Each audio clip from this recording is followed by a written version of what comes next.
Kochi blue ടൈഗേഴ്സിൻ്റെ നായകൻ Sally Samson നമുക്കൊപ്പം ചേരുന്നുണ്ട്. ആ വിന്നിങ് മൊമെൻറ്റിൽ ആദ്യം മനസ്സിൽ വന്നത് എന്തായിരുന്നു? സന്തോഷം മാത്രമേ ഉള്ളൂ, എക്സൈറ്റഡ് ആയിരുന്നു, ഭയങ്കര ഹാപ്പി ആയിരുന്നു. ഇങ്ങനെ വിജയിക്കും എന്നുള്ള ഒരു പ്രതീക്ഷ കളിയുടെ ഏത് ഘട്ടത്തിൽ തൊട്ട് വന്നിട്ടുണ്ട്? ആ ഒരു നടുക്കത്തെ മിഡിൽ ഓർഡർ മൊത്തത്തിലും ഡിസ്ട്രക്റ്റ് ആയപ്പോഴത്തേക്കും, നമ്മുടെ കണ്ടിന്യൂസ് വിക്കറ്റ്സ് വീണപ്പോഴത്തേക്കും ഒരു ഹോപ്പ് ഉണ്ടായിരുന്നു. ത്രൂ ഔട്ട് ദ ടൂർണമെൻ്റ് ആയാലും എല്ലാ മാച്ചസും നമുക്കൊരു ജയിക്കണമെന്നുള്ളൊരു വാശിയും ഹോപ്പും ഉണ്ട് എല്ലാ പ്ലേയേഴ്സിനും. അപ്പോൾ അതൊരു ഹെൽപ്പ് തന്നെയാണ്. ആസ് എ ക്യാപ്റ്റൻ അതൊരു കോൺഫിഡൻസ് ആണ് എല്ലാ പ്ലേയേഴ്സിൻ്റെ മുകളിൽ കാണിക്കണമെന്ന് പറയുമ്പോൾ.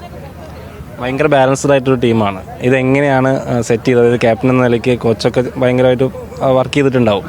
അതെ, എല്ലാ ക്രെഡിറ്റും കോച്ചിങ് സ്റ്റാഫിനും, നമ്മുടെ റൈഫി ചേട്ടനായാലും ദീപകേട്ടനായാലും എല്ലാം കോച്ചിങ് സ്റ്റാഫ്സിനും ഈ ക്രെഡിറ്റ് പോകണം. അവരാണ് ഇത്രയും കഷ്ടപ്പെട്ടിരുന്ന് ഓരോ പ്ലേയേഴ്സിനെയും ഇൻഡിവിജ്വലായിട്ട് സെലക്ട് ചെയ്ത് ഈ ഒരു ടീം കോമ്പിനേഷൻ ഉണ്ടാക്കാൻ ബാക്ക്ഗ്രൗണ്ട് ഒരുപാട് വർക്ക് ചെയ്തിട്ടുണ്ട്. നമ്മുടെ ക്യാമ്പിനായാലും എല്ലാ കാര്യത്തിലും ത്രൂ ഔട്ട് സ്കിൽ ഡെവലപ്മെൻ്റ് ആയാലും എല്ലാം ഭയങ്കര സിമ്പിളായിട്ടും ഈസി ആയിട്ടും പിള്ളേർക്ക് കൺവേ ചെയ്യാൻ പറ്റുന്ന രീതിയിലാണ് എല്ലാവരും കോച്ചിങ് സ്റ്റാഫ്സ് ഇത് നൽകിയിട്ടുണ്ടായിരുന്നു. അപ്പോൾ അതിൻ്റെ എല്ലാം ഔട്ട്പുട്ടും ഈ ബെനിഫിറ്റ്സിൽ അങ്ങനെയാണ് കാണുന്നത്.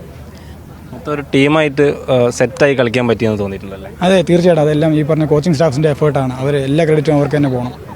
ടോസ് നഷ്ടപ്പെടുന്നു, ബാറ്റിംഗ് എടുക്കേണ്ടി വരുന്നു.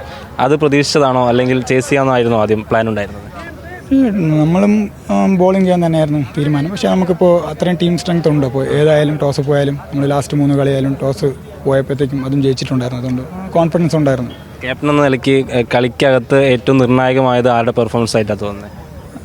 എല്ലാവരും നന്നായിട്ട് ചെയ്തിട്ടുണ്ട്. എടുത്തു പറയണമെങ്കിൽ എല്ലാവരുടെയും പേര് പറയേണ്ടി വരും. എന്നാലും മുഹമ്മദ് ആഷിഖായാലും കുറേ യങ്സ്റ്റേഴ്സ് ഉണ്ട്. നമുക്ക് എല്ലാവരും ഒരാളുടെ പേര് മാത്രം പറയാൻ പറ്റില്ല. എല്ലാവരും നല്ല രീതിക്ക് എക്സ്ട്രോർഡിനറി. ഒരു മാച്ചിൽ ഒരാൾ ചെയ്യുകയാണെങ്കിൽ അടുത്ത മാച്ചിൽ ഫൈനലാണ് ചോദിച്ചു. ഫൈനൽ ഇപ്പോൾ ജെറിൻ 3 വിക്കറ്റ് എടുത്തു, ആസിഫ് 2 വിക്കറ്റ് എടുത്തു.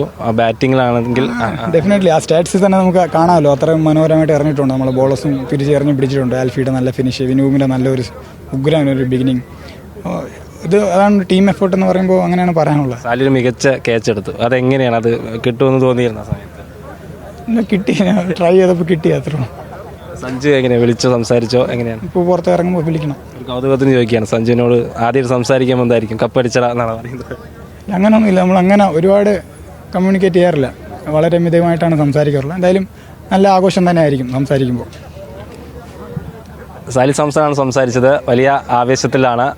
സാലിയുടെ ക്യാപ്റ്റൻസിയിൽ ടീം കപ്പടിച്ചിരിക്കുകയാണ്. ആവേശത്തിലാണ് സാലിയും ഒപ്പം തന്നെ കൊച്ചി ബ്ലൂ ടൈഗേഴ്സും. അരുണിനൊപ്പം കാര്യവട്ടം സ്റ്റേഡിയത്തിൽ നിന്ന് അർജുൻ രാജ്, ന്യൂസ് മലയാളം, തിരുവനന്തപുരം.